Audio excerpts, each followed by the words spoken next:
We can take the brutality of Ong Bak, the camera work of something like a Winter Soldier, and find our own flavor and action design and say, now let's kick ass and hopefully the audience enjoys this and let's put on some bell bottoms, okay? Larnell, how's the day going? It's going great. Thank you for having me. Oh, we're so honored to have you on the Movie Podcast. Thank you so much. Oh, thank you. We really enjoyed the show. We loved how it still felt familiar while at the same time kind of carving its own path. And we have a lot of great questions kind of figuring out and dissecting where you kind of went with it. We have, I think we first have to start off with just how did you even begin to plan that? Because you guys are kicking off a first episode with like the highest of action. So I'm just curious, where do you guys even begin when you're planning? Let me say this. My first objective was don't fuck it up. Oh, okay. Good. That's good. That's good. That's what we say to each other every morning. Yeah, that's before we started the interview. Yeah, I think that's my pep talk with everything. But with this, look, with the John Wick base, man, the audience, the expectations come into Continental, and there's an expectation, Look, one thing you got to remember with being responsible for action directing, let's say part 4 came out earlier this year, blew everything away, was amazing. It was the epitome of the franchise pinnacle of where things have it. So being that we're coming behind that, the audience, they want part 4 action in our first one. They don't want to hear, hey, can y'all give us time to grow the way part 1 grew into part 4? So that adds a lot of pressure. But at the end of the day, it's all about the story, what starts in the script, and then saying, okay, if we want tension, drama, and we don't want to overstay our welcome. So we made sure the fight was crisp. We made sure, as Frankie, played by Ben, was an ex-soldier as far as his character, so that gave us a chance to play and to be believable. But with all these attackers coming through, I think it made your eyes bounce around the screen more. So it kept the action so I think that played into our strengths of saying, hey, let's start strong, let's start crisp, but let's make it, to the point where you go, is he from the Wick-ish type of era? Because it looks similar. What it allowed is it allowed the audience to check in and hopefully stay to see the rest of the world. So lots of pressure on that one. Glad you enjoyed it. Yeah, we did. We very much did. Absolutely. And I love that you kind of bring up that, earlier this year, we did get the 4th installment in the franchise. I was curious, was there a lot of like cross collaboration kind of happening with the team that was working on the movies and then you guys working on the show? Actually, no. Being that we were filming at the same time, like they were finishing part 4. I never knew the script of part 4. I never knew the action. It was a total different team out there. We had no clue. We could have been doing some of the same things at the same time and would have had no clue and it just would have happened that way. But fortunately, look, what we did was we locked in. We said, here's who we are. Here's our voice. Here's our song. We're going to be dirty. We're going to be visceral. We're going to be smash mouth. We're going to be in your face. And then hopefully the audience enjoys it and understands that we are the 70s. So we're not as polished or different. The dress is going to look different. There will be no John Wick. John Wick's not born yet, at least from what it seems as far as the time frame. So we just said, don't compare, just be as original as you can, but give them the flavor they expect. Yeah, John Wick right now is probably like a baby assassin. He's just fighting kids in daycare. Yeah, they're probably keeping pencils away from him. Oh yeah, that's very true. Now, you talk about, obviously, the fact that, the movies we work on the same time and there's that possibility that stunts could be the same. I think that's a really feel that much more similar. But I'm curious from your end, what did you want to do that was kind of different from the movies? I mean, like you mentioned, all the similar styles. You have Kung Fu and the way that the long choreographed shots are going. Was there something different that you wanted to kind of approach it with on the show? Well, what I wanted to do, not necessarily totally different, but hopefully just say, look, with each sequence, make it unique, make sure it has its own story, make sure it's memorable. Because I look at it this way, if you do some of the impact later, if it feels the same, even if you're not a martial artist, your eyes know what you've seen 20 minutes earlier. So if you see something similar 25 minutes later, wow, this again. Well, so hopefully that's not said in the Continental. So each character, whether they presented karate, Kung Fu, a little Taekwondo, a little street fighting, a little dirty thing, unique and special, that you either want to rewind it again or you don't feel like you saw the same thing. So that was one of our key things, making sure for each sequence. I'm curious for you guys. I mean, there's so much that you have to look over as the action director. How do you overcome that impossible when you're working on something as large scale as the show with so many facets going on different? Okay, you know what? We're going to do this crazy set piece and we're going to find a way to make it work. How do you even start with that?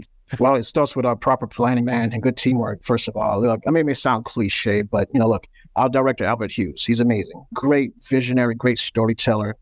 He knew what he wanted to establish. Our writer, he became like a homie during the shooting, where he was always with the stunt team, always coming over to rehearsals, watching us film our stunt vids. And then what he'll do is he'll implement our rehearsals and story points that will be created by us and put it in the script, versus trying to force something that was there that wasn't as good and could be made better. So that helped take a lot of pressure off of me that we were doing. But then also, you got to keep in mind, when you do the Continental against a Wick franchise, the Wick movies, they're just that, movies, feature films. We're a TV show. Even though we have a movie time frame, we still have a TV schedule. and we still have somewhat, all right, the stairwell sequence. That would take 4 to 5 days in film, okay? I did it in 1 day. God. So that gives you an example of how precise your timing, the rehearsals, the vision, and the choreography, what it is you want to present. Now, if I had even another 20, 30 seconds of action, I might have amped it up a little more. I might have put 6 guys on one level surrounding Frankie, trying to get the chest, and now he's stabbing, shooting, slamming people all on one level. But to do that, that takes time. So I said, you know what? Let's agree. He has a chance to reload. Oh, speaking of which, I'll give you a little hint behind the scenes. There was one level cut. Wow. Yeah. So even though what you saw was shot in 1 day, there was one level that was cut. And as you saw, there's action on each level. Can you reenact it for us right now at one level that we got cut out? Well, here's the thing. I know John Wick, you know, the gun purists, some of them count bullets, some of them count the reloads and shits of it. The one level that was cut was a reload level, another reload level, where by the time he was reloading in the chest, there was a knife attacker. So it was a one-on-one fight scene with a knife. And it was a cool little moment because the guy who had the knife and Frankie had the gun, they changed weapons for a moment. Frankie never reloaded or put the mag inside the gun, but Frankie had a knife.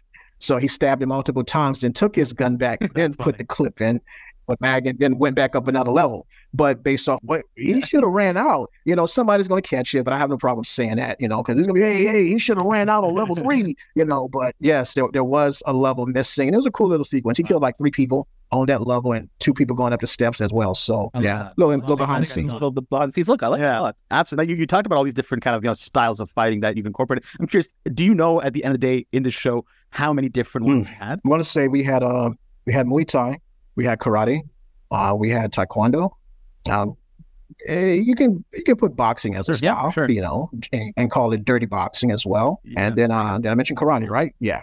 The thing I avoided judo on purpose was because that is John Wick style. Right. He's always throwing people, then he gets down, mixed with a little jiu-jitsu here and there. We avoided those on purpose to make sure you understood that that's John Wick. That's not us. You know, so let's show you what these characters and Miles. Were you able to see all the episodes? We're on the 3rd one right now. Yeah. Okay. Yeah. So you got a taste of Lou in episode 2. Got it. Karate. It has a little cheese, a little posing. You know, it's not as crisp, it's not as, you know, polished, but that's on purpose. But it fit the time, understands, and hopefully they embrace that and go, okay, I see what y'all doing. I see where you're going. You know, you have room to grow here now with these characters. So the fighting can become evolved in season 2 if we get it. But for season 1, I said, look, let's pose a little more at times, you know, to let you know we are in the 70s. So it was about style. It was about a little flash, you know, at times as well. So hopefully enjoy that. And, you know, as we wrap, because we want to be respectful of everyone's time today, we just want to quickly ask you, what's the one magic ingredient that you need to include to make a fight scene great? Variety. Variety. Lots of that. Yeah. Level changes. Try to be as unique as you can. Watch what's out there, respect what's out there, and take from it, you know, and find a way to make it your own, you know, because if I walk on the floor and just start creating what my time, where the times are, you know, because like if you like Captain America: Winter Soldier, that's to me, that's one of the best PG-13 action design films I've seen. But then if you like The Raid, you know, from Indonesia, okay, great. You may still play like Man from Nowhere as well. But then, hey, there's the guy who likes Hobo with a Shotgun, you know, so you might have to say, okay, that's a great example of cheese, you know, but we can take the brutality of Ong Bak, the camera work of something like a Winter Soldier, and find our own flavor and action design and say, now let's kick ass and hopefully the audience enjoys this and let's put on some bell bottoms, okay?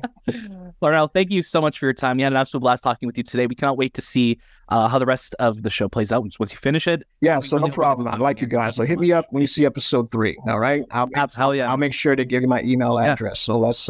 hopefully you really enjoy episode 3. It's got about 60 minutes of action. I'll savor it.